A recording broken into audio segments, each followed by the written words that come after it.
So yeah, starting off really with what is documentary journalism. Obviously it's a type of film, but it's non-fiction film. And obviously the journalistic techniques are really important to help us tell these stories. Could be about people, communities, it could be issue-led as well. And as Ian described in his introduction, documentaries can be very, very powerful. They can change people's minds about particular issues and topics. They can open people's minds to things that you might not have known about before. And they can change people's lives as well. How it's different from the news, because I'm going to talk a little bit about how I started in news and what a good kind of grounding that was for me. How is it different? Because current affairs really is kind of that next step on from news in terms of length and being in depth. So yeah, first of all, it's much more depth. It's developed over a lot more time, and there's a lot more detail in it than typical news reports. If you think about the length of a news report, and then the length of a documentary program like Inside Out, Panorama, usually about half an hour, isn't it? Or, you know, longer documentaries can be an hour, 2 hours, they might even be a series. So obviously documentaries are a lot more in depth. There's usually a lot more visual impact to a documentary as well, because you can really use those filmmaking techniques to make it look amazing. Yeah, so you use film to combine the visuals with storytelling and obviously all the research you're putting in as well. And I put in investigative here because, you know, not all documentaries are investigative, but a lot of the great ones are. So they might be exposing some kind of issue, some kind of social, political, or economic issue. So yeah, that's the main differences from the news. But yeah, another kind of thing to notice from how it's different from the news, which was a big kind of leap to me when I moved from news to current affairs. I was used to just thinking about the journalistic questions, you know, what's the story, what's the top line? And suddenly I had to think about, and how am I going to make this look good on the TV? And it was, you know, it was quite hard at first. It was like, somehow, you know, because obviously TV, even TV news, you have to always be thinking about the pictures. When you go then into current affairs and documentaries, your visuals are so important. Really high, much higher production values on documentaries and in current affairs. Obviously, you get a lot more time to do this. There's a lot more money invested into it. You know, time is money as well, isn't it? Of course.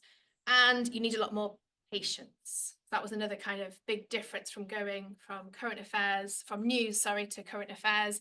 In news, you're much more used to being able to get an answer much more quickly because you've got quicker deadlines. With current affairs, you've really got to kind of sit it out sometimes. Yeah, whether it's with, you know, someone from a press office somewhere getting back to you, or whether it's with the, you know, contributors themselves and normal people getting back to you as well. Really do need a lot more patience, which can be hard sometimes. So who am I? So I started working as a journalist in BBC local radio, which was fantastic because you get right stuck in and right through at the deep end from day one. So I started off at BBC Radio Sheffield as a reporter. I also worked at York, Leeds. So kind of the first 2 years of my career, I was moving between those three. I was freelancing, so I was doing a bit of everything from reporting to producing to live reporting, like out in the radio car. Then I moved up to Newcastle. So this was like 12 years ago. I moved up to Newcastle. And worked at BBC Radio Newcastle on a variety of programmes. Did some stuff on Look North as well. I read their 8 o'clock bulletin for a while. Then I moved to Inside Out, Northeastern Cumbria. And started off as a researcher and was trained up to then become a producer. And then more recently, so since September, I've been working for Candour. Yeah, I mentioned a little bit about all the jobs that I've done there. Me interviewing a stormtrooper. This was BBC Radio Leeds. So yeah, live reporting, district reporting. What I mean by district reporting is that you'll be given a particular area in the patch. So in for BBC Radio York, for example, given Harrogate, I was responsible for kind of finding and sourcing all stories in the Harrogate area. Radio producer, so producing programs, putting together all the content for breakfast program, the mid-morning program, did a bit of the drive program as well. News reading sometimes. I mainly used to do that on the weekends because no one else wanted to do weekend news reading shifts. And then, yeah, researcher. This is kind of going into more of a TV here. Researcher for Inside Out, which then led to being assistant producer. And I put producer and director here because, you know, when you work in, especially when you work in regional programming, usually a lot of the jobs are kind of a bit merged together. You know, having to do like a bit of everything. Although I suppose my official job was producer, I was also directing. So when we were out on shoots, I would also be directing as well. We didn't have a separate director, which lots of kind of big productions do have.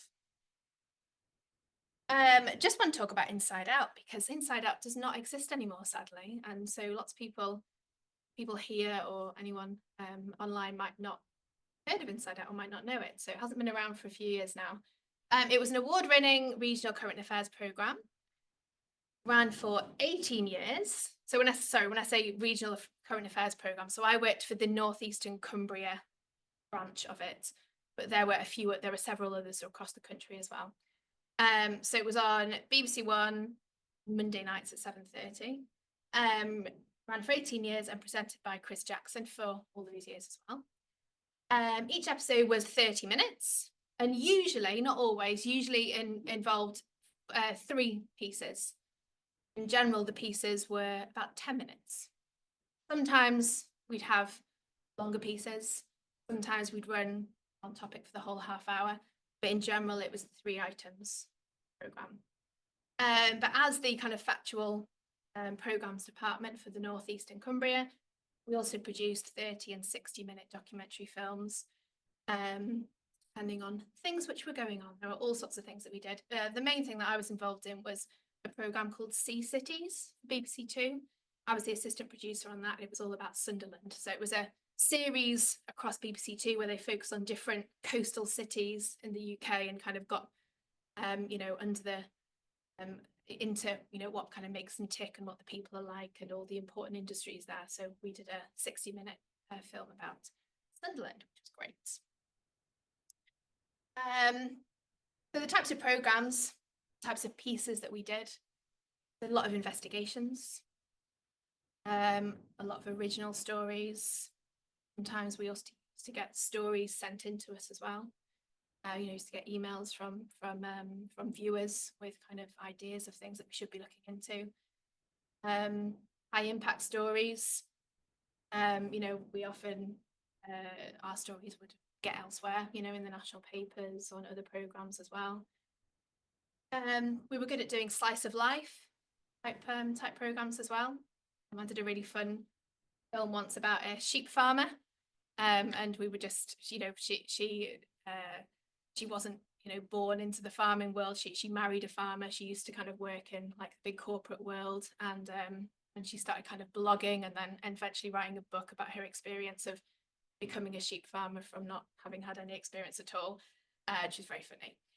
So we went and filmed with them over lambing season, which was really fun.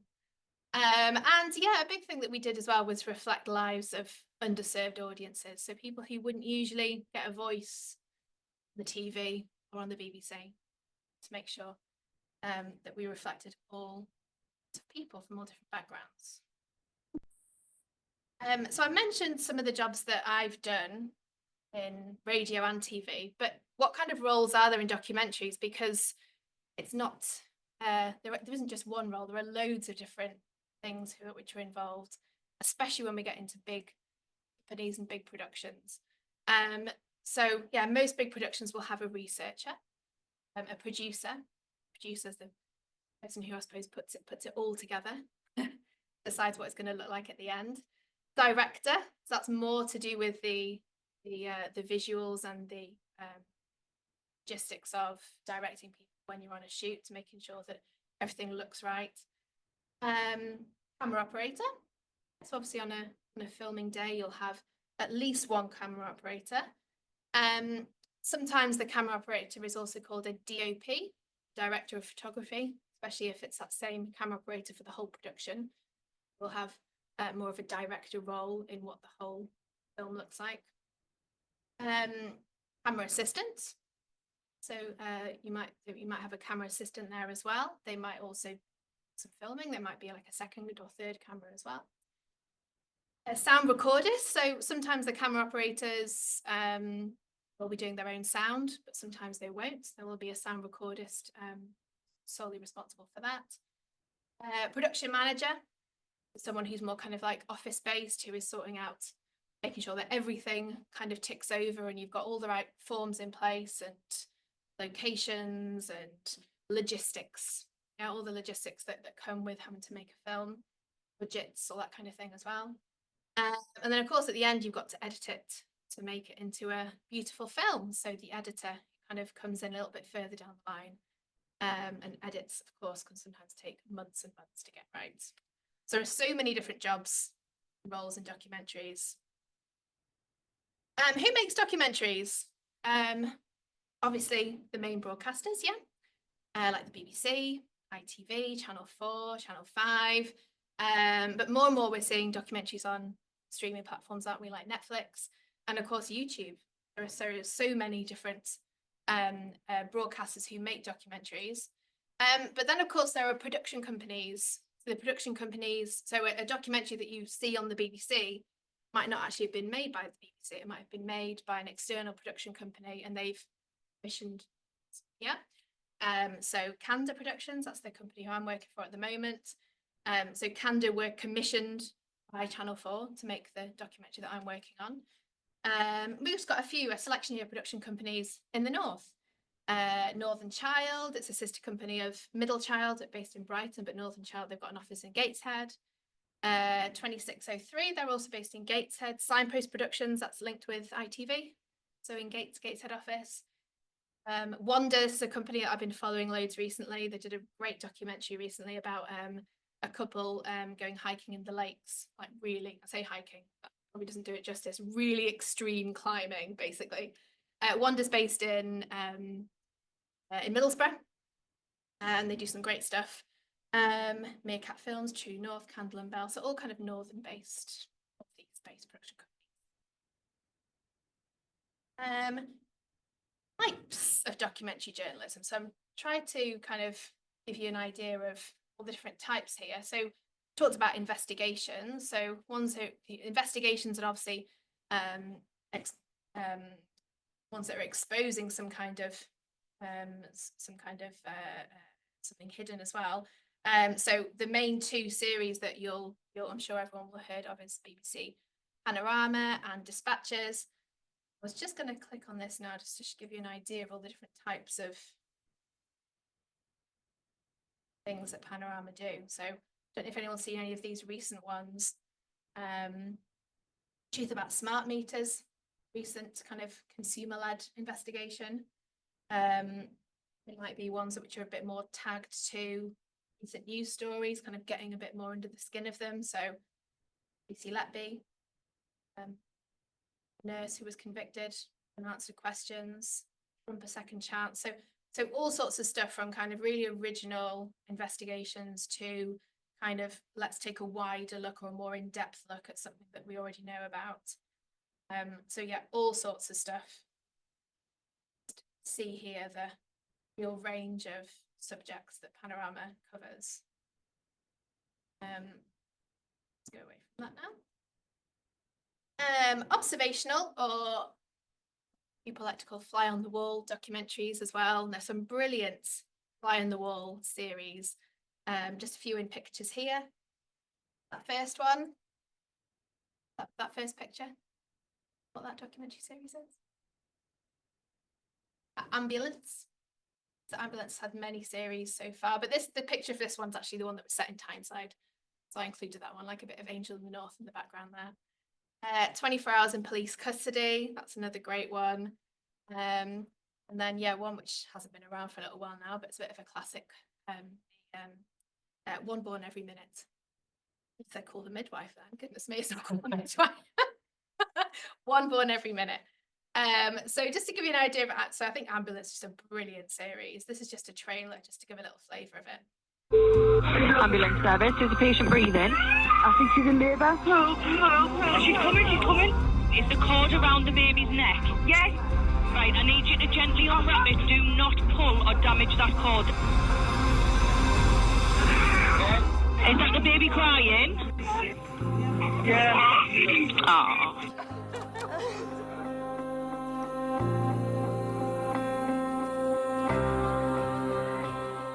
Little trailer there. So yeah, ambulance is following paramedics. Happy St. Patrick's Day. Woo!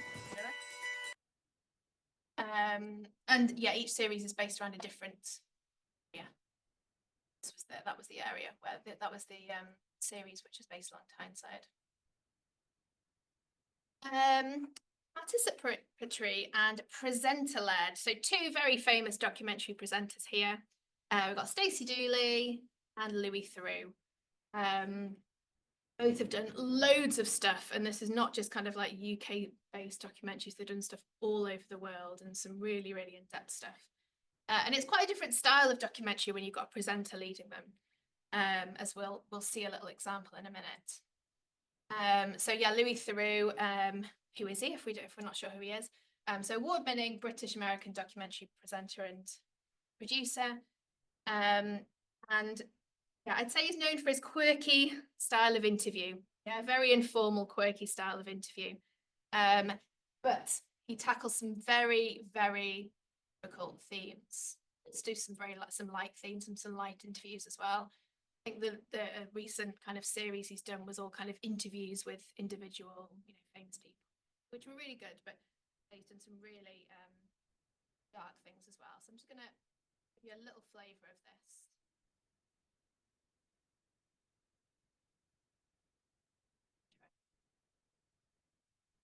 Let's watch it without signing in.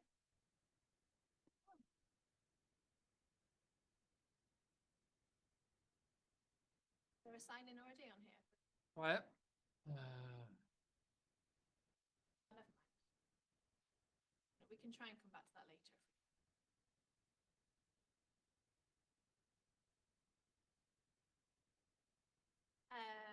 Yeah, Panorama, investigative documentary series on BBC One. And as we've seen from that list, which we looked at before, it covers a real range of topics, from criminal cases to social issues to consumer issues like the recent smart meter one. And yeah, they use a lot of secret filming and undercover reporter kind of devices in there. So this we definitely should be able to get, because it's a little clip from YouTube. Undercover hospital. Quite upsetting.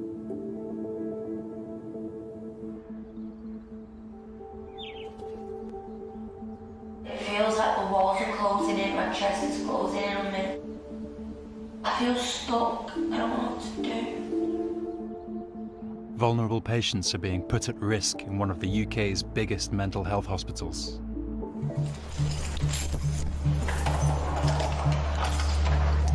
I'm undercover to investigate.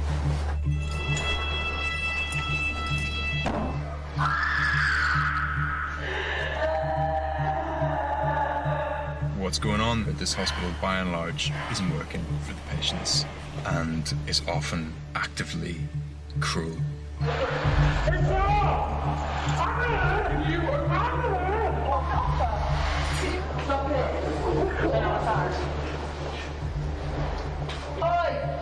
That's enough, bitch. Go on.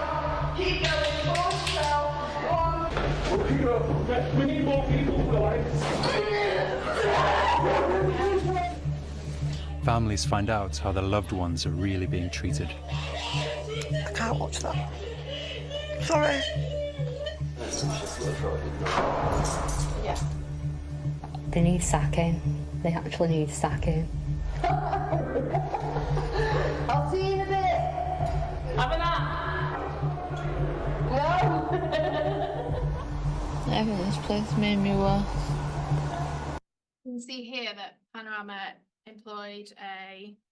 had an undercover reporter who actually got a job at this hospital that they were investigating, and then who was secret recording throughout their way of being able to get the evidence of the mistreatment of patients. Can't imagine how difficult it would be doing that job. Ian? I'm going to say it's a great example of how only Yes, you could have reported that story in another medium, you know, for a newspaper or radio or whatever, but actually TV, you know, was just such a powerful way for that story to have impact. I can't think of a better way to tell a story than a TV documentary. And you know, and unfortunately, with lots of these kind of stories, like actually having someone on the inside was going to be the only actually was going on there. Yeah, an incredibly difficult job for the undercover reporter who was having to be there, the journalist, but also actually working there, and actually never, doing the job itself, and then also seeing all the stuff that was going on. I mean, I've done a tiny bit of secret recording, but nothing like that. Probably the most difficult one I did was I helped one of my colleagues with an investigation into a dodgy, should I say, who was doing Botox and lips not well, and lied about her qualifications and her experience, and was leaving like real botch jobs. So I had to create a new name and identity and everything, and had a burner phone and made an appointment with her, and then I had to go in and have a consultation and film, and had a secret camera. It's like a little camera. The idea was seeing what she said, what she was trying to persuade me to do, all that kind of thing. The idea was kind of like seeing how pushy she was. We weren't going to go to the extent of me having a treatment done and seeing like how messed up my face was at the end, thank goodness. But yeah, it was very, very nerve-wracking going and doing something knowing I had a secret camera, even if it was just a few minutes. So doing that for that length of time, just incredible. Oh yeah, so I mentioned that, well, Ian mentioned actually that I'd won an RTS award a few years ago for journalism.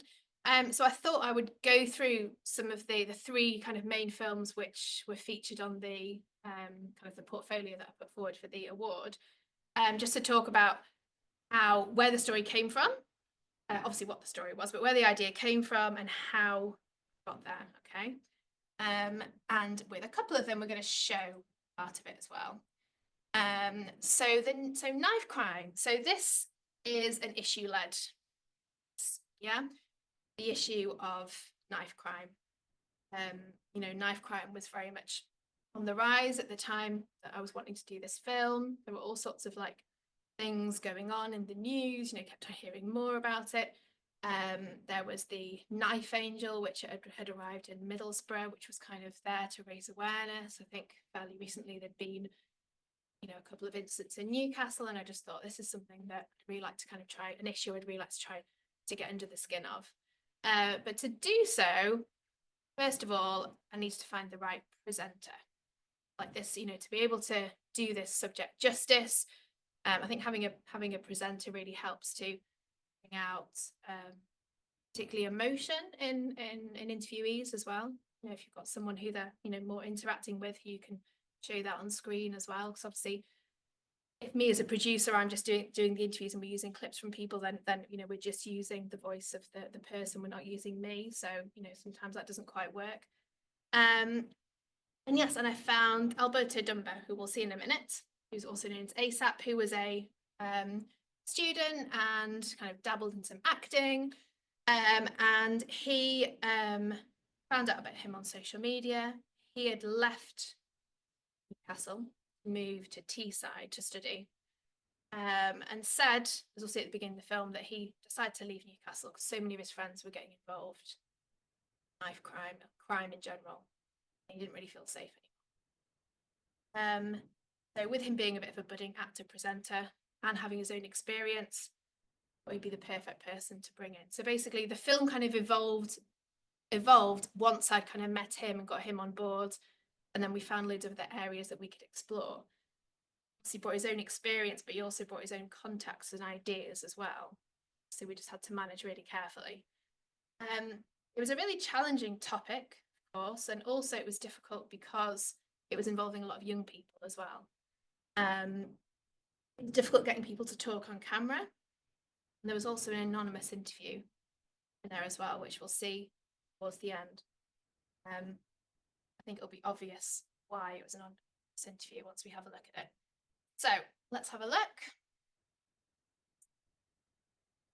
You've seen it all. Something. Their lives are. Stories from the northeast and Cumbria in this week's Inside Out. Hi. This week we're out. Well, I could either scroll to 10 minutes, or if you come off that and go to the clips, that's just down.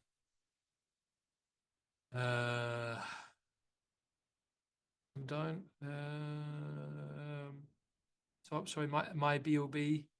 Yeah. Click on clips top. Clips. Yeah. Ah, there we go. Perfect. It costs lives and ruins others. The number of crimes involving a knife has almost doubled in the last 5 years here in the northeastern Cumbria. So we asked one young man who's been far too close to this for his own liking to give us his take on how to tackle the problem.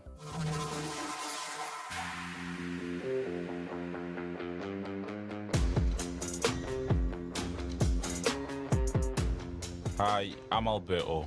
People call me ASAP. I'm 21 and I've lived most of my life here in Newcastle. I love my hometown, but last year I moved away after seeing so many people my age and even friends getting involved with knife crime. I just didn't want any part of it. 2 years ago, right here on Princess Square, 2 of my friends' lives were ruined. Fabio stabbed Franco in an argument that got out of hand. Franco is now dead, and as for Fabio, there's no excuse for what he done, but he was just so young, and this one day has ruined his life. It's just crazy and surreal that people I knew were involved with this, and I'm just still shocked and devastated to this day. By talking to people I've grown up around, as well as those whose lives have been affected by knives, I want to try find out more about why it's happening and what could be the answer. Since what happened with Fabio, 3 more of my friends have ended up inside. They used weapons, including knives, to threaten taxi drivers. They thought it was a quick way to make money. I could never do that to someone. I wouldn't want to ruin my future. Their lives are now on hold. It's just not worth it. Raj had a close call 2 years ago when he picked up 2 young guys in Newcastle. They both sat in the back of my taxi and they had no money. They said, "Can you take us to the cash machine?" As soon as I pulled up, I looked back, the one sitting on the passenger side rear pulled the knife out, hired it to the one who's sitting behind me, and then I just jumped out the car. I didn't even think about it. I was standing outside on the road. And lucky for me, another taxi came round the corner, and then the boys got out and legged it. It was badly shaken. The knife could have been in the back of my head or anything, you know, I don't know. So do you still get nervous now? Yeah, it's always in the back of my head when I pick people up, and paranoid, you know.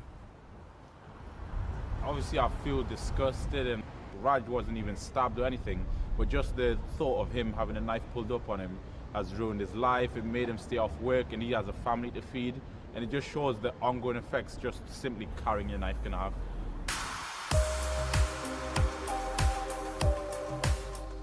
It really annoys me that people still think that knife crime is only an issue down south. In the past 5 years, the number of incidents involving knives and other sharp objects across the northeast and Cumbria has almost doubled. Here in Middlesbrough, a Turin statue has been acting as a reminder. The Knife Angel is made up of 100,000 knives picked up by police from all over the country. Cleveland's one of the many forces who've led campaigns to target knife crime. So how often do you come across knife crime? It's hard to tell. You can never really predict. Generally, the weekends are a busy time for different types of offences that we deal with. For example, this morning we've had an incident reported in one of the areas in Middlesbrough 5:30 this morning where somebody was attacked with a machete. Detective Inspector Darren Burkett showed me the knife bin, which stands in Middlesbrough Police Station. Members of the public are encouraged to come in and place the knife into the bin. They don't have to provide the details or any circumstances around that knife.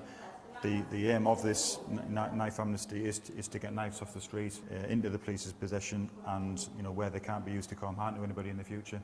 Yeah. Like, I'm actually shocked at like the range of knives, you know what I mean? Because I thought whenever I heard knife blade, it would just be like kitchen knives getting thrown in. But yeah. like, That's certainly not a kitchen utensil, is it? You know, that's a proper hunting knife, isn't it? That so, it's you know it's important that these knives are taken off the streets and into our possession. Let's say I handed in a knife now, I could easily just go home, get another kitchen knife. Yeah. So do you feel like this is really working on this? Absolutely. But it's only a small part of you know what we need to do to tackle knife crime. But it absolutely helps because you know you can see this is just a couple of weeks worth. You know, the Amnesty Week that we held in March, we got 385 knives handed in across Cleveland. First, it was quite shocking seeing such like dangerous weapons because it's not just kitchen knives. These are stuff that a lot of them are big samurai swords, hunting knives, and it's quite scary and intimidating knowing that people are out there having these ready to use on people, and it's just like, wow, imagine you're in the wrong place, wrong time, and someone's got something like that samurai sword. I get what the police are trying to do, but for me, the most important thing is getting young people off the streets and giving them something to believe in. For 7 years, I've been coming here to Space 2. Recently, we even made a film about knife crime, which has gone viral on social media. Luke, don't do it! People like as young as like 16, 17 are carrying knives, and not even knives, like screwdrivers and other weapons. Yeah, they're just finding ways to like injure other people, like because they feel like that's the solution. If you hang out in a crowd where people carry knives, people want to be part of violence, then you will want to be part of it. It's not cool, it's not a trend, it doesn't make you look any bigger. And unfortunately, the way it is now is people don't actually realise that until it's done, until the deed is done, you know what I mean? Being a part of this project really got everyone thinking about the dangers of knives. 18-year-old Casper, one of the actors, says he used to carry one.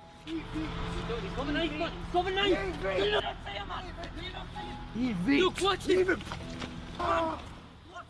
It was never a thing of, I want to stab someone or I want to, you know, be cool for people. It was a thing of, I noticed around my area there was a lot more crime.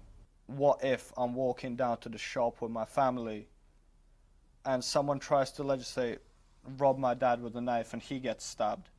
Or my little sister, or my mum, or my friend.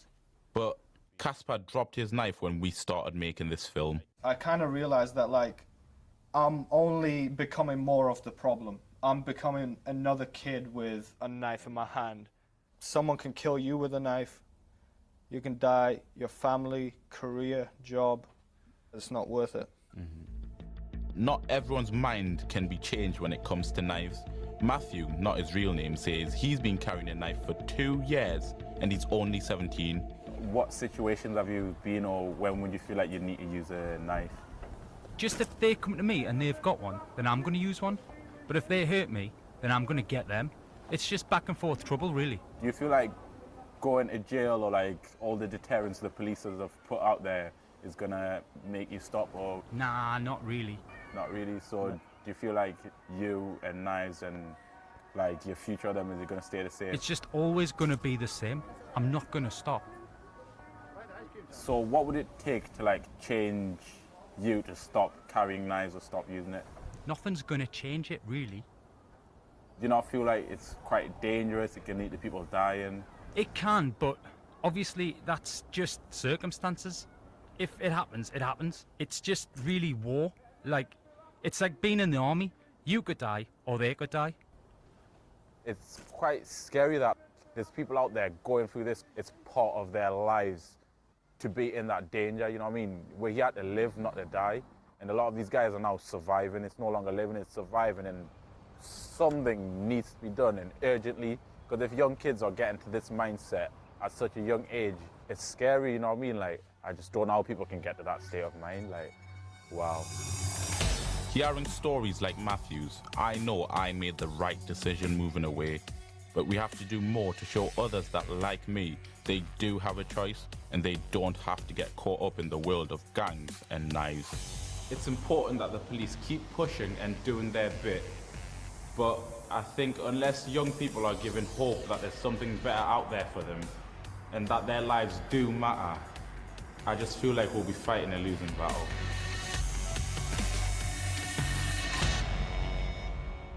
That's ASAP's view. There we go. Any thoughts or questions about that? Thoughts about you at the end?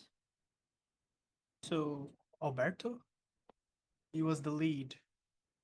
He was kind of a presenter, but he's also part of it. I thought this was nice. So I was wondering where you started the research for it. Met him first, and he led you to others. So I started the research wanting to do something about knife crime and the increase in knife crime, but I was kind of still looking for the angle. I had all these bits and I had some stats, and I needed that angle, that kind of hook. And at the same time as we were doing this research and trying to build up more of a story, we decided it should be a presenter-led piece. So we were looking for a presenter. And we kind of came across him by chance because he'd done something talking about crime at that place where we filmed, that Space 6, which is like a bit of a youth centre in town. And yeah, we spoke to them about the film they'd made and who had taken part in that film. And they put us in touch with him. And then he had all these other kind of thoughts around it as well. It was kind of a coincidence that he knew the two guys who were involved in attack like a couple of years before, in the square in the beginning. He was talking about the guy had been killed by a friend. So it's kind of a coincidence that he knew about them. And then when he told us about that he'd had friends who were in jail for threatening a taxi driver, that was when we then tried to find a taxi driver so we could like reflect. So not the same taxi driver, but we want to reflect that side too. So we're then trying to find a taxi driver or someone who'd been threatened with a knife who could give that side of what it felt like. And then it was completely Alberto's idea to speak to the 17-year-old, anonymous 17-year-old at the end, who he knew through somebody. Until we'd actually filmed it, I didn't actually know if that was going to happen or not. We were kind of given the run around quite a lot on it, and obviously those kind of things, you've got no idea if they're even going to turn up to the interview.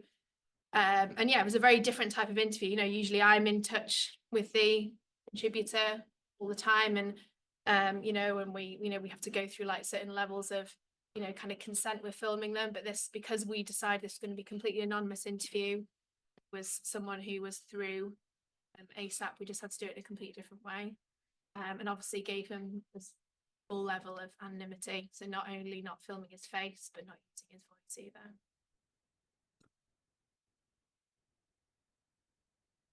Other thoughts or anything? Yeah, how long did it take to film this 9 minutes? Because obviously it must be a long period of time. I was just thinking about it things when I film around Newcastle, like ask them to wear the same clothes and go to weather. Like that's what I really struggle. Yeah. Oh, the I'm logistics. filming. Yeah. It starts raining straight away. Yeah. So I guess so obviously we spent like weeks and weeks researching and planning. But in terms of all the actual filming, I think we did about 3 days of intense filming. So obviously we had to kind of squash it into as less time as possible because we were using presenter. If it was just me going out and doing bits of film, you can kind of be a bit more ad hoc. But as we were using a presenter as well, we had to kind of make sure our schedules matched, and obviously there's the cost involved with using a presenter as well. So yeah, I think we had about 3 days of filming. So we had a couple in Newcastle, and then we had the day in Middlesbrough where we did the stuff in Middlesbrough with the police and the knife angel and stuff. That was a separate day. But yeah, if you're going to be using things at the same time, you obviously need the consistency with what you're wearing and stuff like that, as you pointed out. Yeah, absolutely. But yes, different for all pieces, and obviously some big productions and obviously long documentaries will take months or even years, and a lot more filming than that as well. Right, let's come off that and go back to here. Oh, yeah. Where are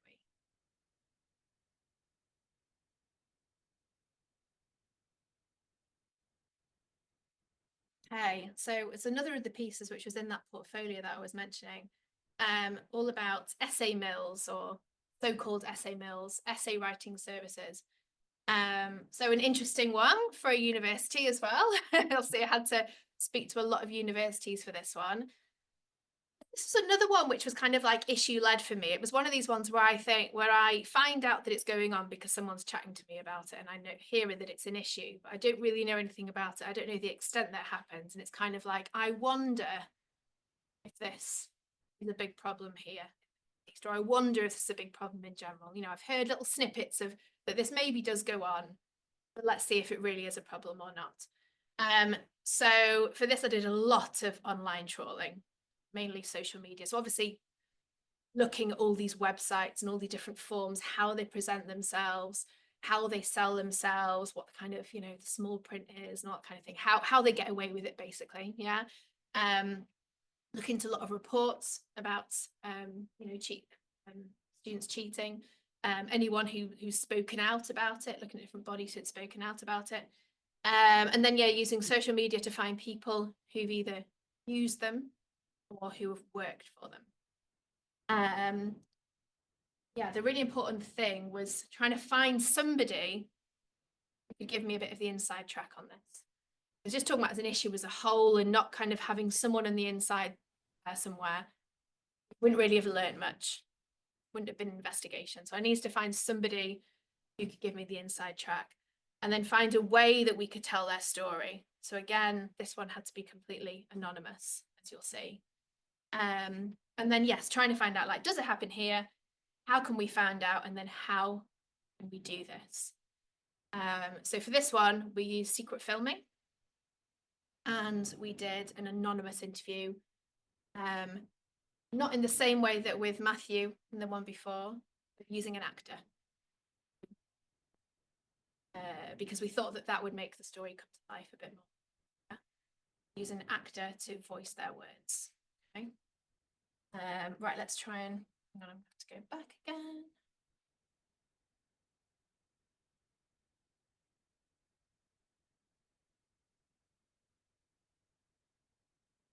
And yes, and we also use lots of student actors just for all these bits in between as well. Again, this is a bit like what I was saying earlier on, that you go from news to current affairs documentaries. You suddenly have to think about, how can I make this engaging for the TV? Because I've got a lot longer. So yeah, we use lots of students to help us with bits of reconstruction as well. Record numbers of students graduate from the North's universities each year, but how easy is it to cheat and find someone to do all the work for you? I've been investigating. This is Andrew. He's finishing an essay for tomorrow's deadline. But Andrew isn't a student. He's writing someone else's essay. He says he can turn his hand to anything. Business, marketing and management, they're easy. But also social work, nursing, some medicine, history, politics, philosophy, English, really any subject.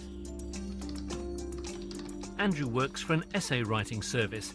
Type it into a search engine and you'll see the huge volume of companies offering to write an assignment for you. It's easy, fast, at your fingertips. You can order online and 100% confidentiality is guaranteed. So Chris, the cost really depends on how quickly you want it, how long your essay has to be, and probably most importantly, what grade you want for it. Right, so if I'm a bit flush, I could maybe go for the tops, go for a first. Yeah, you could do, yeah. Well, let's have a go then, let's see what happens. A 1,000-word 2-2 standard essay with a week's delivery time will set our reporter Catherine back just over £100. But if she wanted a first, like me, and tomorrow, you're talking nearly £600. All right, ready to go. Well, let's send it. There it is, done. That was so easy. With the order in, I've sent Catherine on a mission. Posing as a student doing a survey, Catherine went to 3 northern universities. And have you ever used an essay writing service? No. Do you know anyone who has? Yeah, I do. My friend. Know anyone who has? Yeah. Perhaps unsurprisingly, no one admitted they'd used an essay writing service. But out of the 60 students, 10 said they had a friend who had, and 12 said they'd consider using one themselves. Have you ever considered using one? Yes, but it was that too fight. Yeah. you ever consider using one? Yeah, potentially. Maybe. If I really needed it, I guess. And have you ever used an essay writing service? Not yet, not yet. So what do you mean by not yet? Are you going to use one? Yeah, probably in the future, but right now I haven't used it. So what did you make of that then? Well, I was actually quite shocked that there was even people who said that they would consider it. So really, they're being brutally honest with you. Yeah, well, it seems like it's on everyone's lips. There was no hesitation, or maybe one or two people asked what essay mills were or essay writing services were, but most people knew exactly what they were. So it's definitely out there and pretty common. Yeah, definitely. It's called contract cheating and it is strictly against university rules, but there's a loophole. These companies claim that they're just offering model answers and the bought essay should be rewritten by the student who paid for it. We found these reviews from students online. I couldn't have achieved such a good result without your significant and excellent work. No corrections or criticisms were necessary in delivery. Thanks to the high quality work with no plagiarism, I managed to get a first for my dissertation. I ordered an essay which I needed in a real hurry. Can't fault the writing, perfect English and no mistakes. I started working for this company, but quit when I learnt the inner workings of their business. They say they produce model example essays, but this was simply just a cover up. That student was talking about Oxbridge Essays, and it's the company we bought our essay from. Remember Andrew? He used to write for them. As you can see, we've used an actor to say his words. First indication that it's not just a model essay is how incredibly specific the clients are. Being within word count, making sure the references are written out in full with no faults in the format. I mean, these things are only necessary if you're submitting a final, polished piece. I had a very, very strong impression from all the practices, all the correspondence, and my own feeling about what I was writing it for and why it was being done, that, yeah, they were being submitted. Why would you go to an essay mill company and pay them that money? There is one reason for that. And the reason is because you can submit that work as your own, and because they've said on their website 100% plagiarism free. The companies know it, the students know it, we know it, everyone knows that they are likely to, or there is every incentive for them to submit their work as their own. The way some of these UK-based companies advertise their services is now in the spotlight. In the last 2 years, the Advertising Standards Authority has upheld complaints against 3 of them, including Oxbridge Essays. What they have done is they've become more savvy. They're very careful about the phrasing that they use. They will put front and centre, do not submit this as your own work in the questions and answers, and to do so would be cheating, and we would never encourage cheating, which is fine. But they're also using phrases still such as 100% guaranteed plagiarism free.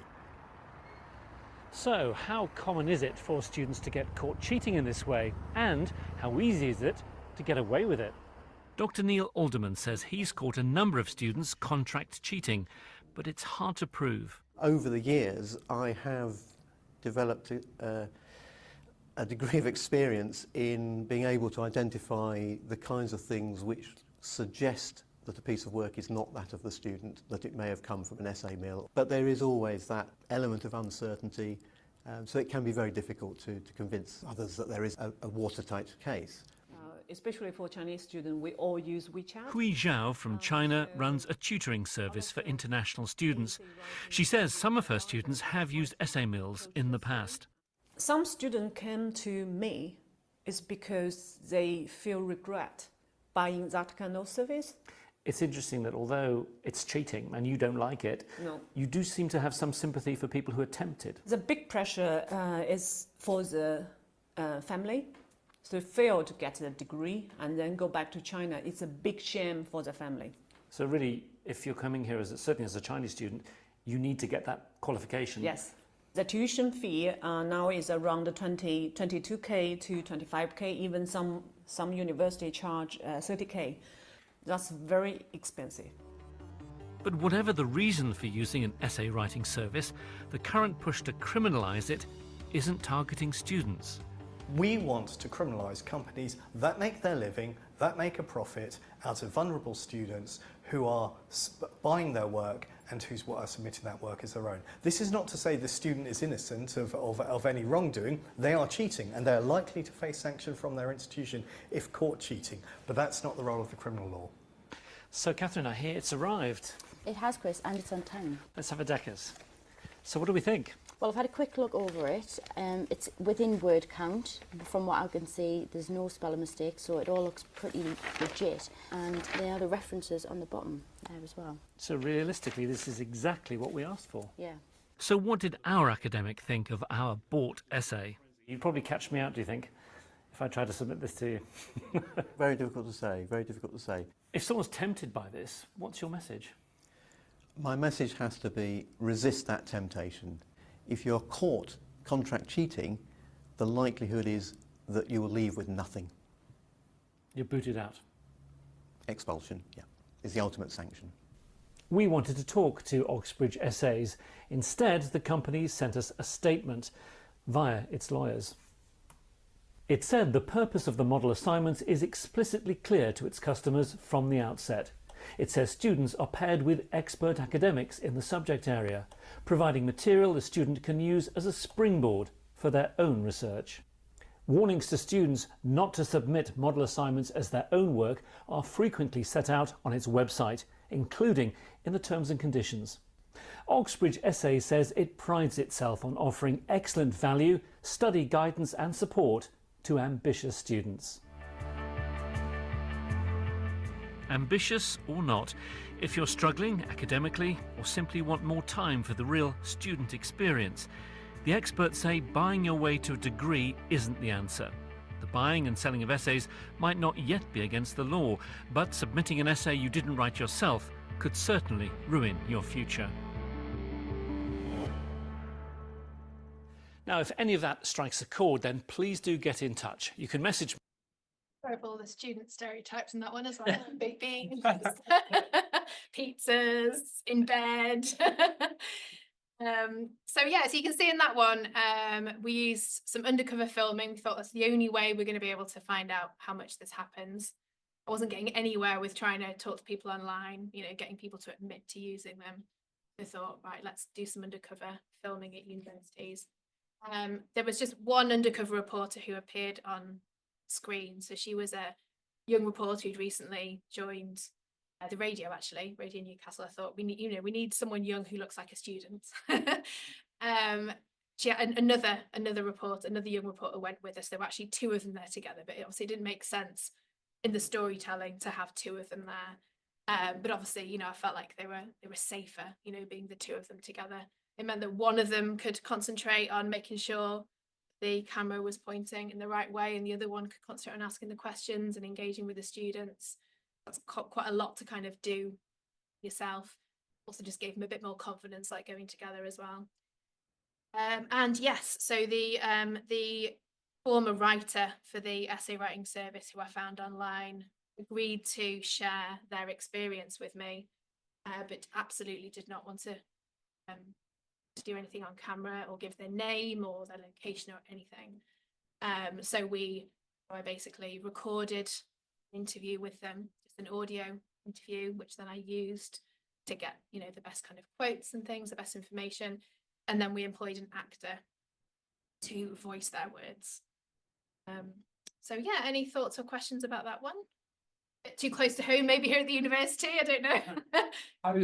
How do you decide pacing, you know, of what's that, 8 minutes, maybe 9 minutes, in terms of how long we stay in one particular place or one scene, or, you know, how do you decide actually it needs to be faster, it needs to be slower? What's your thinking on that? I think, like, also, you know, this topic within an investigation, it was quite complicated, like actually explaining the story, explaining exactly what the wrongdoing was of the students, of the essay mills. You know, so there was quite a lot of like wordy stuff to get in there. So we want to make sure we're pacing it between having some breathing space as well, and using like some nice visuals too. So, you know, you can't kind of have it all information. It's too much. People aren't taking it. And you need to make sure that the pace is right, so that they've got that breathing space to let they've just heard kind of sink in. process it before you then move on to the next thing, which is why it's so important using all these like visual sequences as well, so that it's not kind of too information heavy, and you kind of give the subject a bit of time to breathe so that the viewer can really kind of take it in. You know, ask something, Joelle, as well? Yes. Yeah. This has a lot of different elements from what is normally a news piece.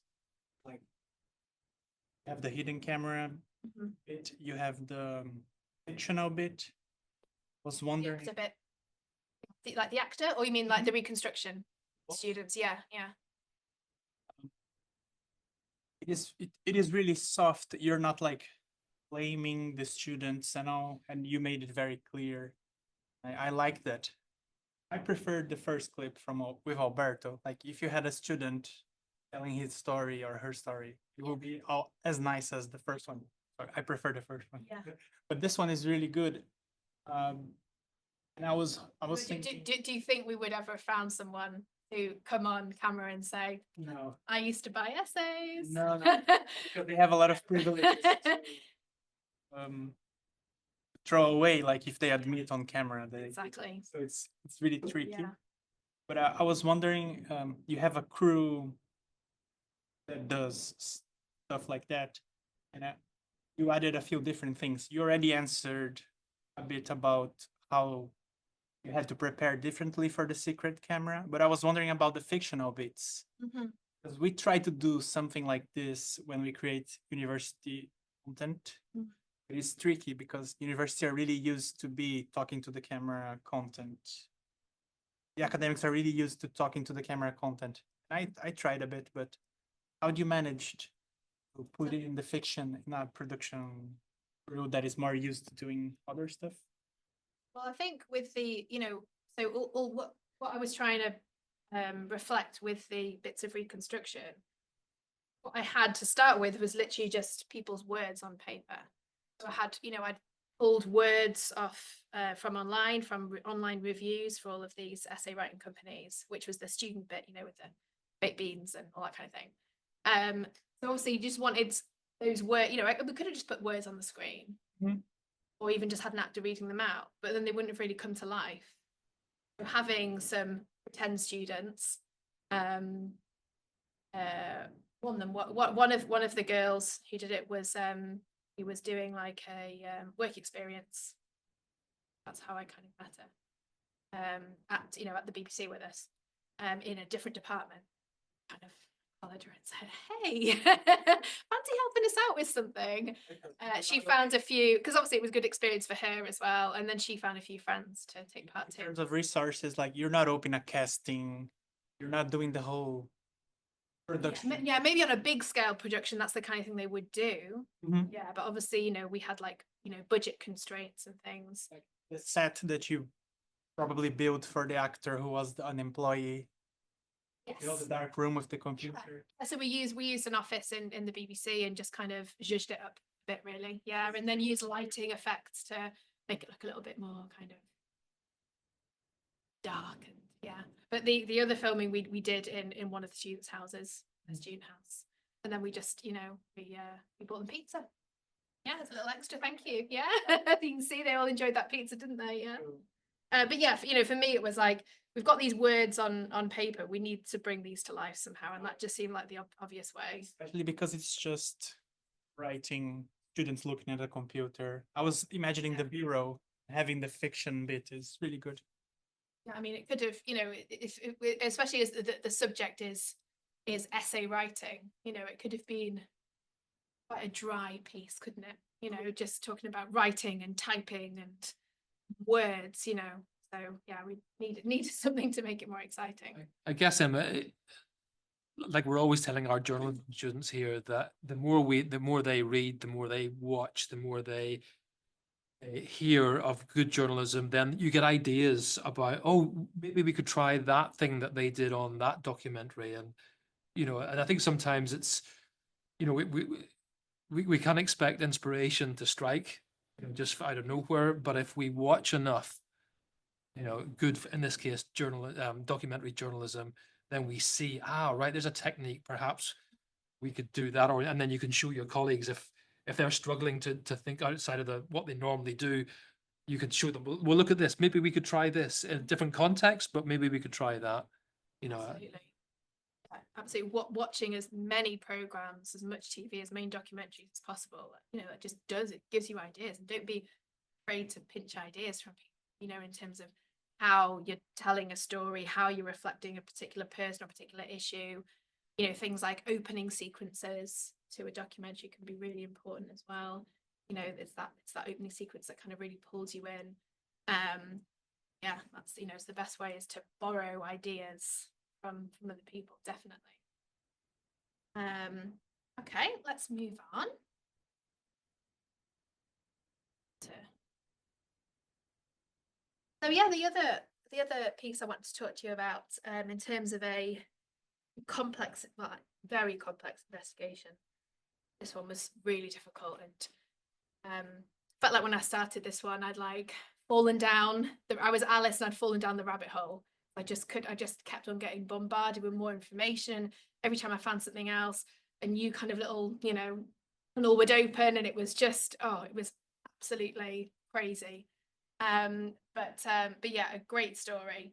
Unfortunately, I haven't got clips from this one, but I thought we'd talk about this one a bit of a different way, because we could have a little look at some of the online investigation tools that I used to find out the information. So this story, which is about a man called William Moffat, who was a so-called fraudster who had opened various businesses and ran various businesses around the country, and then picked up and left, leaving kind of trail of debt behind him. So the reason that I found out about this story was because I got a tip-off from a theatre here in Newcastle. Anyone know the Alphabetti Theatre? So the office for this one business, which was called Evolve Sales and Marketing, was right next door to Alphabetti Theatre, and they actually shared a car park. And then a car had been abandoned in their car. Well, they shared their car park. They actually paid them to rent some spaces, so the car park did belong to Alphabetti, which is why they had a bit more knowledge to this. So the guy who I know from Alphabetti had sent me an email first, or gave me a ring, I can't remember now, but said, look, so this company that's been next door to us, they've been renting our car parking spaces, and there's a car which has been abandoned there. And we're trying to find, because the business is all closed up. We don't know what's happened with the business, but there's no one there anymore. It's just been abandoned. But they've got their car in our car park, so we want to try and find out what was going on. And then a guy came round and was looking, having a little look around. And so we asked him, and he said that he was the business partner of the guy who had run this place, and turns out he'd been lying to everyone about who he was and everything, and he'd upped and left, and no one had been paid, and it was a complete disaster. He didn't know what to do, and they very astutely had said, like, we know someone who works for the local BBC, like, could we pass on your details? And he was like, oh yeah. So this is the first guy who was the business partner of this Mr. Moffat, who I got in touch with, and then it all kind of spiraled from there. Then it turned out that there was this, and it still exists, I found this, there was a Facebook page which was tracking his movements. I'll show you this. Oh, let me open it. Just full screen again. Yeah.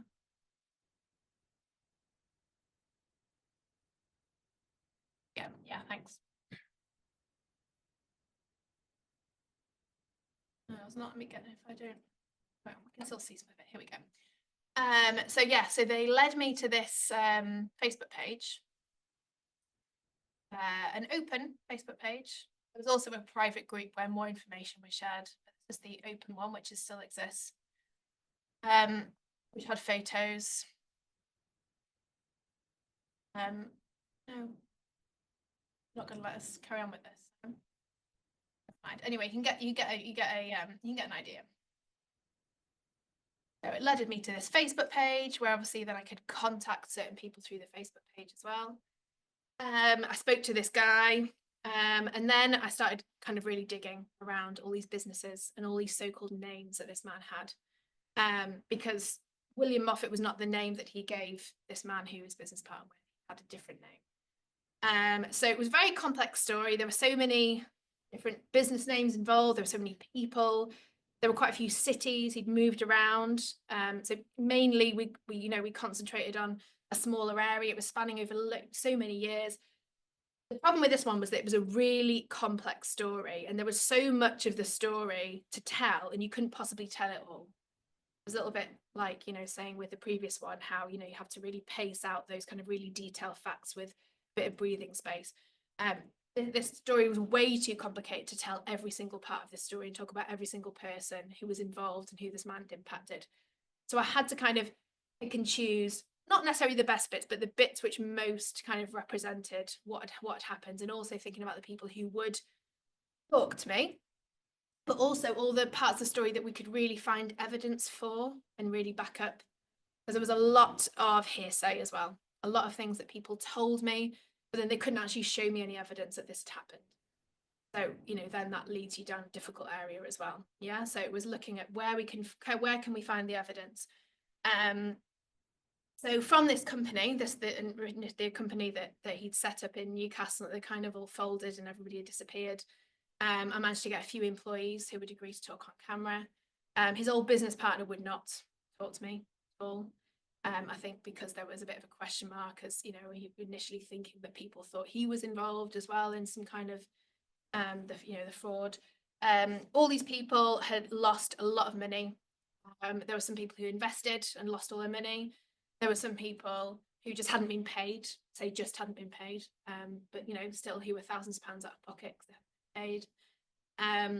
This man hadn't paid any rent for these properties. But yeah, lots of people did not want to go on camera to talk about that. He got everything on, what people told me, everything was on lease. Everything in this office was on some kind of lease. We hadn't paid for anything.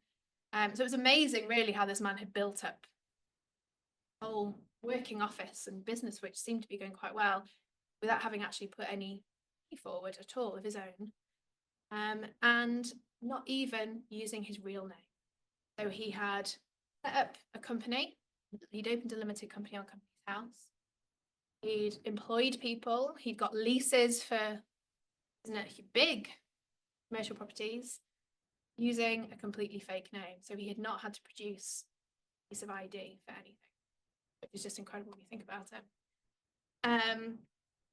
Yeah, how can I tell this for TV? That was another kind of challenge, shall we say, because again, it was a complicated story with not a lot of pictures, not really any action going on. It was talking about things that had already happened. So what we decided to do is I contracted someone from the graphics department to create some animations. The idea was like a bit of a Catch Me If You Can style, but using more of like the call center of graphics. Yeah. And so we had these series of little animations which we then kept on coming back to, which really helped with the storytelling. So because there wasn't very TV visual friendly piece really at all. Who will speak on camera? That was another challenge. So I managed to get quite a few of his ex-employees. I found, and I'll show you in the next screen in a minute, how I managed to find some people to speak on camera. But basically I found one fairly recent. The other thing with how much of the story I'm going to tell, I thought I need to stick to the fairly recent facts. Let's not try and go back too far because then it becomes a bit more tricky. Let's stick to the more kind of recent story. So there was a company which he had opened in near Edinburgh. And there were two other men involved in that who I could see from Company's House, who I'll show you in a moment. So I managed from other means, I managed to contact them because I found what their current businesses were and contact details online and stuff, websites and things. So I managed to contact them both, and they both appeared on camera as well to talk about what happened. And then the other person who I managed to get on camera, and I suppose this was really kind of small fry compared to everything else that he did and all these hundreds of thousands of pounds who he owed people. But there was a bed and breakfast on the Scottish borders who he had not paid. He'd stayed there for quite an extended stay. He owed them about £700 and he'd not paid, and she'd taken it to court and won, but he still hadn't paid. actually a warrant out for him. And just for this was actually the only thing that the police had been involved in terms of everything else that he'd done, because everything else was kind of private business matters. So so this had been in the newspapers. That he'd been ordered to pay this, however much it was, 600 and something, £700, back to the B&B, and including costs and things. And so then I tracked down this B&B. The woman who ran that was very happy to talk to us, and someone like that as well, who's maybe not quite so personally affected like lots of other people were, because they were, people were very traumatized and upset who'd been involved with him recently. She was able to provide like that little bit of color about like his character and what had happened, and paint a bit more of a picture for us. Who will speak on camera? That was another challenge. As I mentioned, like there were lots of people who had been really badly affected by this man, and there was one person who categorically would not speak on camera, who was involved romantically with him, and again, like everybody else, thought he was a different person from what he said. He had spun her all sorts of things. He'd taken her to a house which he said he bought for her. He took her furniture shopping, and they spent like 10 grand on furniture, he thought, because he paid at the end. So there'd be, she had had this whole kind of web of lies spun to her as well. You can imagine how difficult that was for her, and you can completely understand why she did not want to speak on camera. She just felt too upset about it, and she felt very, very embarrassed as well about everything that happened. And yeah, the last thing was, can we find him? He was a very tricky man to hunt down, and we didn't find him in person, but we did find a phone number for him. We did try and phone him on camera, and he basically put the phone down on us. So we didn't really get very far with that, but we tried. And yeah, I spent a long time trying to find other ways of working out where he might be, to see if we could hunt him, but possible. But the main thing was that we did try to contact him, so we did give him an opportunity to speak about the claims against him if he wanted to, and obviously he decided to. But something which is really important in any things like this that you do, is that you're giving the person who you are, criticizing, I suppose, the right to reply. So we did find a number for him, so we were able to give him that right to reply, make sure he had that opportunity to do an interview, send a statement, whatever form he wants to do. He just chose not to. Similar to what we did with the essay writing service piece, we had to give a right of reply to the company. So let's have a look at some investigation tools which are really important to use. Obviously, Google, particularly using the advanced search options and selecting the news options. If you're trying to find out about any shady pasts of anybody, you want to find out if they've ever been in the news before. LexisNexis, do you have access to that here, Ian? Yeah. The Newcastle University Library. Correct, yeah. So this is finding all forming news reports, yeah, particularly. 192.com, do you use that one? And how much this is used so much now, but this is a directory of addresses and phone numbers and stuff. So this can sometimes be useful. Obviously, lots of people are ex-directory now as well, so maybe not so useful. And we're kind of shifting much more into finding people on social media. Company's House. This was a really key one for this piece, which I'll come to again in a second. This is the official register of any limited company. Okay, down there you can see what date we're incorporated, who the officers are, yeah, whether they're up to date with their filings as well. And you can obviously, it's shown on there if companies are dissolved, if they're active or not active as well. Yeah, so you can get an idea of what's going on with a particular company there. Yeah, and obviously Facebook, Twitter, X, and online forums. So it was lots of online forums as well as social media that I use for the essay writing service as well. Yeah. So let's have a little look at Company's House. See if we can give an example of how we use this. So, our guy, William Moffat.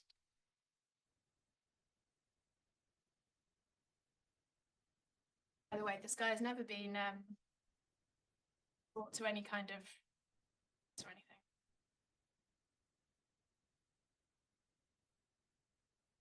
Here we go. That's how I initially found something that he definitely was up to in his real name. Yes, it's definitely is. I definitely knew this was a real name because this was the name that appeared in the press articles about his court appearance. Yes, we know this is definitely his real name. And yes, total number of appointments for this name, anyway, 1, and it's this company called Soligen Scotland. Go on here. Dalkeith, far from Edinburgh. Resolved, see, resolved. The people, important bit. Who else involved in this company?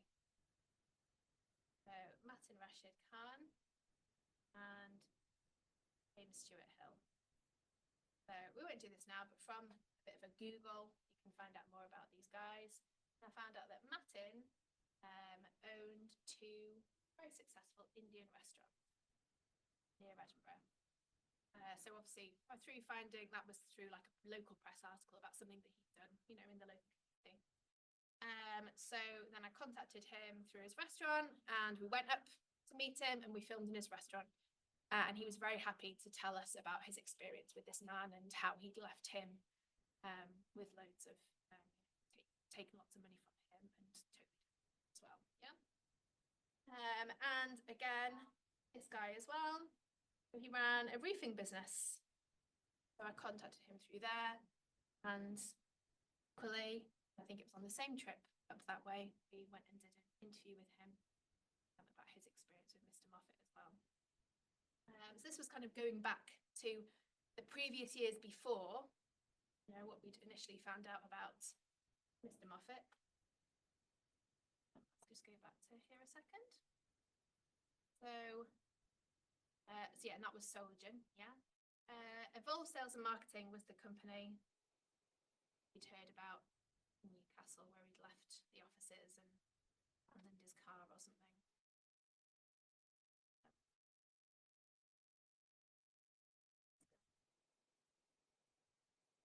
Back to his house.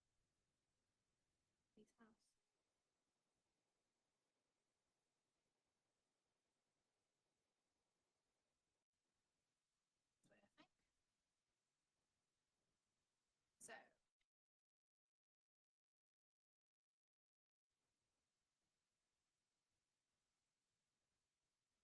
it's going to come up now. Here we go.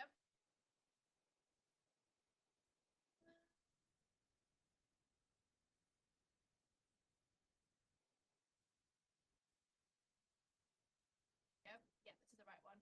So because it was dissolved, well, kind of got struck off because they were reported for having that it was a fraudulent company because the people on the register wasn't a real person. So it got struck off, which is why the address here is the default company's house address in Cardiff. Yeah. But it wasn't like this at the time when I was investigating. People. William Scott was the name that he was operating under. He was in Newcastle. Yeah. So everybody who worked for him and his business partner knew Scott was not his real name. And he managed to get away with quite a long time not having to show any form of official ID. His business partner, who I spoke to, who claims that he was everybody else. So yeah, just giving you an idea of how you can use Companies House to keep clicking through and finding, you know, because if we wanted to, we could go back there and we could see, you know, if you wanted to find out more about the co-director of the company, you can find out their kind of history. And obviously it becomes a lot more complicated if the person who you're investigating has used lots of different names.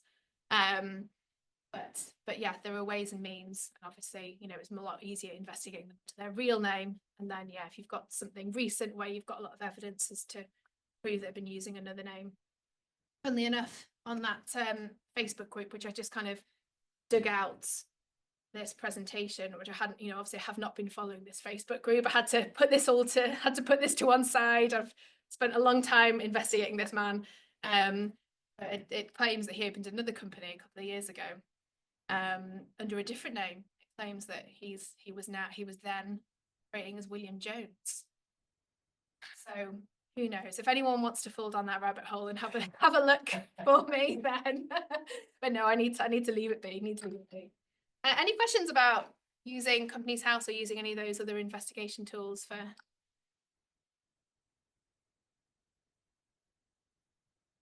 Just thinking, I'm starting to see AI reenactments. Like people you have faces from their police reports. You have an opinion on that? Oh, sounds very wrong to me. Sorry, explain a bit more about what you've seen. I saw a piece today. Yeah. Brazilian television, by the way. Yeah. I saw a piece today about a bank manager who robbed the bank himself. Right. Okay. Fled with $1 million Brazilian reais, is the currency in Brazil, and because they only had footage of him leaving the agency and then some CCTV. CCTV. Yeah. Took his face and made some reenactments, like, you know, those animations made with AI that is just a photo moving a bit like this with his face. Does it look really strange? Oh, it looks real. It's real. And yeah. Okay. Wow. I've seen this before in the UK too, but I'm just remembering this example that I saw today. But from the CCTV, if you just saw the normal CCTV, you wouldn't be able to see his face. No. No, but they have his face because he works there. Yeah. I was just wondering was it that. 100% proven that he was the one who did it? Yeah. No, he's arrested already. Yeah. They're just telling Charged, trial, everything. Yeah. Yeah. 19 years. Right. Okay. They were just using this AI tools to make the piece more engaging in some way. I think a lot of people would watch that and think they were actually filming him stealing. Yeah. It's really real. Yeah. I think, you know, if you've got the real thing, if you've got the real CCTV, that's 100% what you should be using. Absolutely. You know, and that is a lot more, that gives you a lot more confidence, the viewer, than something which is fake, tampered with. Even though, you know, maybe the facts are right, I don't know. What did you think of it? No, I don't have an opinion yet. I know that when you are presenting new species, when you are producing new species, you have a very short deadline. And like for you to do a reenactment, which we saw, makes a lot of difference to make it more engaging. Maybe you will be tempted to use AI to produce 2, 3, 4, 5 clips of anything, make it quick and to make it cheap. I think what's important with reenactment reconstruction is that you're being very clear to the viewer that that's what that is, and that you're not trying to pull the wool over anybody's eyes. And that's why, you know, every time you'd notice in that piece before, anytime we did that reconstruction came up, you know, we're not trying to pretend that this is actually that's actually the real people. I think that's important for, you know, to in your viewer. We've got a question from Kuba saying, I love the documentaries, especially the SA Mills one. My question is, how ethical is it to use secret cameras? How much creative interpretation is permissible without compromising the truth? And we maintain transparency about such techniques, which is kind of similar to what we're talking about here about reconstructions, about AI. You know, what are the ethical considerations? But particularly with the. If you notice so when there are secret cameras in the panorama piece, I know we only saw like a little snippet of that, but when if there was anyone who was featured in the secret filming who then obviously there was some that you know, they'd been doing something very wrong, and that then they were being investigated or they had already been investigated, then their faces were shown. But there were some people in that footage who were, their faces were blurred. So obviously, lots of the patients' faces were blurred to preserve their anonymity, preserve their dignity. In some cases, though, they might give their consent for their faces to be shown, but that obviously needs to be their decision. And also there might have been staff members there whose faces were also blurred because actually they hadn't been proved or hadn't been found to have actually done anything wrong. They were just there. So, you know, that's really important to make sure you're not, you know, that there is a reason for showing their face. The students in the essay mills one, we actually blurred all their faces. We didn't make them 100% anonymous because we still kept their voices in there. We blurred their faces so that someone, you know, wouldn't be able to realize that's definitely them. Because we didn't think it would have been fair to show their faces. I mean, what we because the point, I think what we said before, what the point of the piece was to show that it was happening. Our point and our intention was not to try to find students who were doing something wrong and get them in trouble. That was not the point of the piece. The point of the piece was to show that what was happening and then to try and call out one of the big companies who were making a lot. When we're teaching media law here at the university, we tell our students that you know what's important is, first of all, is it in the public interest? So is it a story that merits it? And secondly, is this the only way we could get the information? And I think with the essay mill, that's true, that you wouldn't have got the information from students unless unless you'd. Yeah, so we I tried another means to find people who would talk about it. And they wouldn't, so we decided this is the only way we could find out this was happening. And absolutely, any topic where you're doing the secret filming, it needs to be in the public interest. Certainly the panorama piece. Let's say we've got 20 minutes left. Yeah, sure, yeah. So I'll just talk about the company who I work for now. So it's Candour Productions. So let's get back to the slide two. So Candour strive to make films that make a difference. Multiple award-winning company. And I suppose their USP is that they have really hard-won access to people or institutions. A female-led company, and they're based in Leeds. Just an example of some of the programs that they or have made. So Catching a Killer is a series on Channel 5, which I'd really recommend watching. A new series is just about to finish. I think it's series 3. Sorry, that's Cause of Death. Sorry, Cause of Death is a series on Channel 5, which is following a coroner and his team in the Northwest, and just this amazing access to inquests and to postmortems, which you would never usually get. Absolutely amazing stories, so interesting and absolutely incredible access.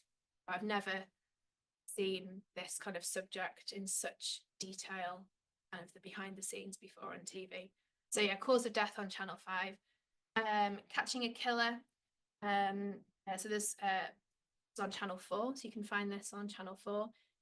This is following a police investigation right from the moment, more or less, they get a call saying that a murder happened, someone's been murdered, and then trying to down the person who did it. It's kind of like, the idea is that it's reflecting in kind of real time as much as possible all the intricacies of a police investigation. Find somebody, different tools and assets that you use. And then the Push, so this was on Channel 4. So again, all these programs are available to watch online still. Push was a 2-part documentary about a woman who was killed when she fell from Arthur's Seat in Edinburgh. And the amazing thing about this program, apart from the access and the amazing family who talked about their daughter, is the access to court. So the trial was in Edinburgh, and all of the trial was filmed. Cameras in the courtroom, which is obviously not usual at all. So yeah, I'd really recommend watching these. But put some links in here. And yeah, this is what I'm working on at the moment. So Sycamore Gap, just a bit of background for anybody who doesn't know what Sycamore Gap is or was. On the 27th of September last year, Sycamore Gap was illegally felled. It was a very famous landmark, popular with walkers, right next to Hadrian's Wall. Hadrian's Wall, you can see in the photo, actually fell upon and actually caused damage too when it was felled. It was made, I suppose it's been really famous since the 90s when it starred in Robin Hood, Prince of Thieves with Kevin Costner. From then it's kind of been this real kind of tourist attraction, I suppose. And yeah, the land owned where it was by the National Trust and managed by the Northern Park Authority. So they're kind of the people involved. So what this documentary is going to do, it's 2 one-hour films which will be broadcast on Channel 4 at some point next year. And it will be following the Northumbria Police investigation. So we have the exclusive inside track on the investigation and obviously trial as well. The trial was due to start this week on Monday, and it was adjourned until January. So not quite sure what. But yeah, really, really interesting documentary to be part of, and a brilliant company to work for so far. I'm really, really enjoying it, learning a lot. So yeah, obviously look out for this at some point. This documentary, I can't say anything else about it, I'm afraid. But obviously it's going to be great. But yeah, I'd really recommend having a look at other films and pieces that Candour's made. So yeah, just wanted to end really with why make documentaries? Why should we make documentaries? Obviously informing people about things they might not already know about, educating them as well, entertaining. It's important that anything that goes on the TV is, is entertaining to a certain extent as well, is kind of an interesting, a good watch.